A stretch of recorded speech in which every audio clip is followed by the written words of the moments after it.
بسم اللہ الرحمن الرحیم۔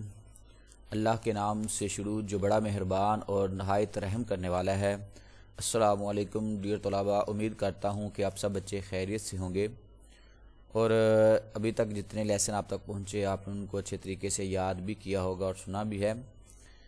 تو بیٹا ہم نے احادیث کا سیاق و سباق کے حوالے سے پڑھنا شروع کیا تھا۔ کل ہم نے حدیث جبرائیل میں سے پڑھا تھا۔ آج اس کے بعد نیکسٹ حدیث ہے جس کو آج ہم پڑھنے لگے ہیں۔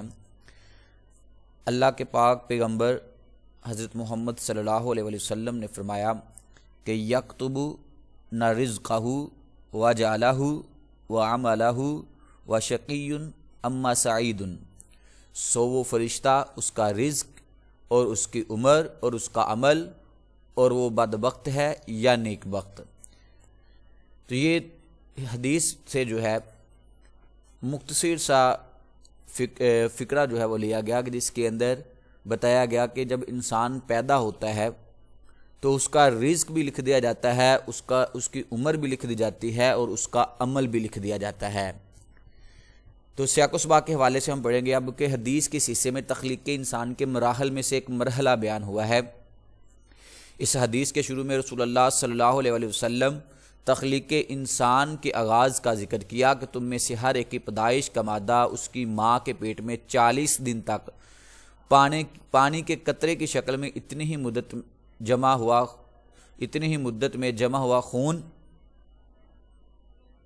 اور اتنی ہی مدت گوشت کا لوتھڑا بن کر رہتا ہے، یعنی کہ 40 دن ایک پانی کا قطرہ بن کر رہتا ہے اور پھر 40 دن جو ہے گوشت کا لوتھڑا بن کر رہتا ہے۔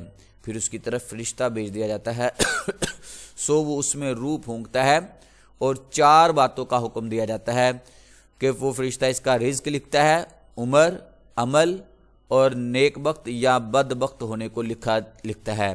اس حصے کا سوال اس ذکر میں ہے کہ اس کے بعد اس کے اعمال اور تقدیر کا ذکر کر کے اس کے جنت اور دوزخ میں داخل ہونے کا ذکر ہے۔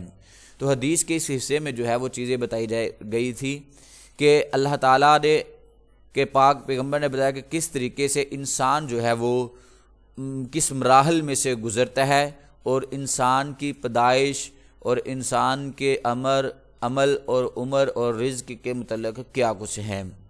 اب اس کی ہم وضاحت کو پڑھیں گے۔ تو اس کی وضاحت کے اندر تو تقدیر میں 4 امور ہیں۔ اس حدیث کے حصے میں تقدیر میں 4 امور کے لکھے جانے کا ذکر ہے۔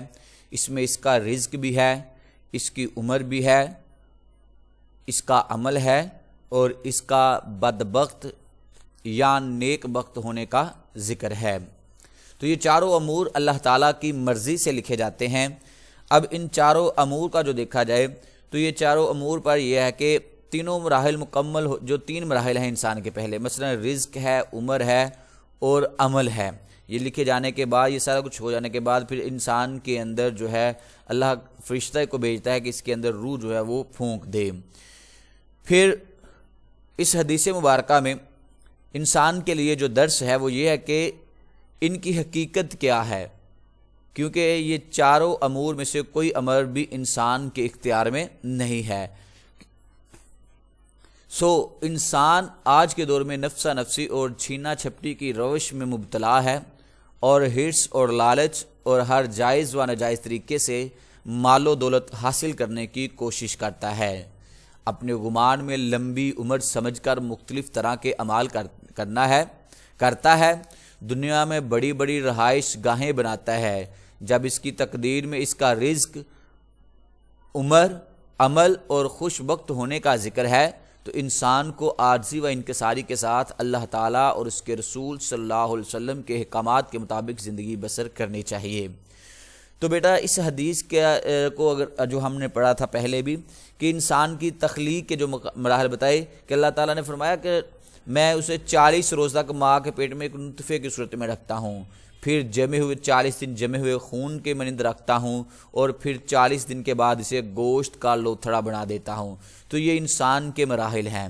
اب اس حدیث کے اندر جو ایک اور چیز بیان کی گئی ہے وہ یہ ہے کہ انسان کی تقدیر کا لکھا غالب آ جاتا ہے۔ اب ایک انسان کی تقدیر میں لکھا ہے کہ اس نے جنت میں جانا ہے، لیکن وہ ساری زندگی دوزخیوں والے کام کرتا ہے، لیکن تقدیر کا لکھا ہوا سامنے آ جاتا ہے۔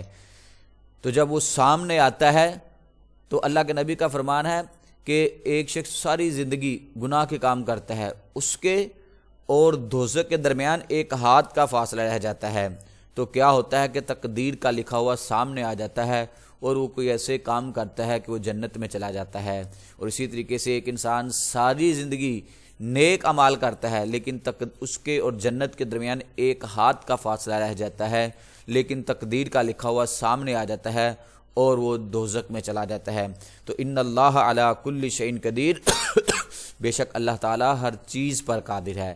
اب اس حدیث کے حوالے سے اگر بات کی جائے تو بہت ساری ہمیں ایسے واقعات ملتے ہیں کہ جن کے اندر اللہ کے پاک نبی نے ہمیں بار بار تلقین کی ہے، اللہ رب العزت کی ذات اقدس نے خود تلقین کی ہے کہ اپنے آپ کو کیا کریں کہ اللہ سے ڈرتے رہیں اور میری ہی عبادت کرتے رہیں۔